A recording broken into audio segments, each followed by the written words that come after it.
వాన లేకుండా వచ్చిన వరద ఎవరికీ తెలియదు. ఎవరు ఊహించలేదు. జాగ్రత్త పడటానికి కూడా అవకాశం లేదు. ఒక్కసారిగా 5 అంతస్తుల ఎత్తుతో వరద, బురదతో కలిసి జనావాసాల మీదకొస్తే ఎవరు తప్పించుకోగలరు? గ్రామాలను ముంచెత్తింది. జనాలని, జనాలతో పాటు ఇతర జీవాలని తనలో కలిపేసుకుంది. ఇప్పటివరకు 1500 మంది గల్లంతయ్యారు అన్నది అంచనా. ఇంకా అంచనాకు అందని వాళ్ళు, లెక్కల్లో తేలని వాళ్ళు ఇంకెంతమంది ఉన్నారో తెలియదు. 1500 మంది గల్లంతయ్యారు అనేది ఇప్పటివరకు ఉన్న అంచనా. ఈ 1500 మందిలో 200 మంది భారతీయులు. ఈ 200 మందిలో మన తెలుగు వాళ్ళు కూడా ఉన్నారు. ఇప్పటివరకు లెక్కబెట్టిన వరకు పోయిన ప్రాణాలు 392 మందట. ఈ 392 మంది అనేది ఇప్పటి వరకు తేలిన లెక్క. ఇంకా తేరాల్సిన లెక్క చాలా ఉంది. లెక్క తేలే వరకు పోయిన ప్రాణాల సంఖ్య వేలల్లో తేలిద్ది. అంటే వేలాది మందిని ఈ వరద పొట్టన పెట్టుకుంది. వాన లేదు, ఎవరు ఊహించలేదు, జాగ్రత్త పట్టడానికి అవకాశం లేదు.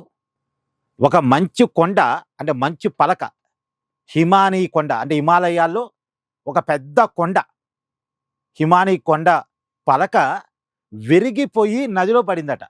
నదికి అడ్డంగా పడిందట. తర్వాత అది కరిగిపోయింది. అంటే అప్పటి వరకు ఇది అడ్డం పట్టడం వల్ల ఆగిపోయిన నదీ ప్రవాహం ఇది కరిగిపోవటం వల్ల, ఇది కూడా నీరుగా మారి యాడికాటం వల్ల ఒక్కసారిగా పొంగి కొండ చర్యల్ని తోసుకుంటూ జనాల మీదకి వస్తే ఎలా ఉంటుంది చెప్పని పరిస్థితి? ఒకసారి ఊహించండి.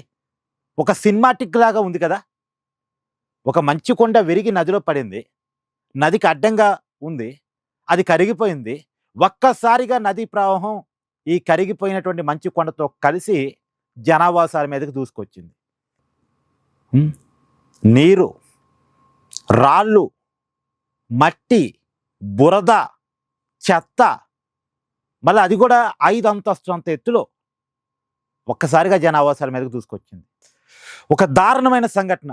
నేపాల్ చరిత్రలో ఎప్పుడూ జరగని సంఘటన. ఇంత పెద్ద ఎత్తున వరద ఎప్పుడు రాలేదట. ఇలా ఊహించకుండా రాలేదట. అంటే ప్రమాదం ఎప్పుడు ఎలా వస్తుందో, మనిషి ప్రాణం ఎప్పుడు ఎలా పోయిందో తెలియదు అంటారు కదా. ఇదే ఉదాహరణ. అప్పుడు దాకా చాలా హ్యాపీగా ఉన్నారు, చాలా ఆనందంగా ఉన్నారు, ఎవరి పనిలో వాళ్ళు ఉన్నారు. చాలామంది టూరిస్టులు పోయి మానస సరోవరం యాత్రను ఎంజాయ్ చేస్తున్నారు. 33 దేశాలకు సంబంధించిన వాళ్ళు ఉన్నారట గల్లంతైన 1500 మందిలో. అంటే వివిధ దేశాల నుంచి మానస సరోవరం యాత్రకు పోయారు. టూర్కి వెళ్ళి ఫ్యామిలీలతో కలిసి, ఫ్రెండ్స్తో కలిసి ఒక ఎంజాయ్ మూడ్లో ఉన్నారు. ఒక్కసారిగా వచ్చినటువంటి వరదను ఎవరు ఊహించలేదు అసలు. వచ్చింది, క్షణాల్లో వాళ్ళని తీసుకుని వెళ్ళిపోయింది. సో దారుణమైనటువంటి సంఘటన. అంటే ప్రకృతికి కోపం వచ్చి చేసిందా? ఏదేమైనా నేపాల్ చరిత్రలోనే కాదు, ప్రపంచ చరిత్రలోనే ఒక అరుదైన సంఘటన, దురదృష్టకరమైన సంఘటన. అయితే ఇప్పుడు మాత్రం కొంత జాగ్రత్త పడ్డారు. అక్కడ ఉన్న వాళ్ళని సురక్షిత ప్రాంతాలకు తరలిస్తున్నారు.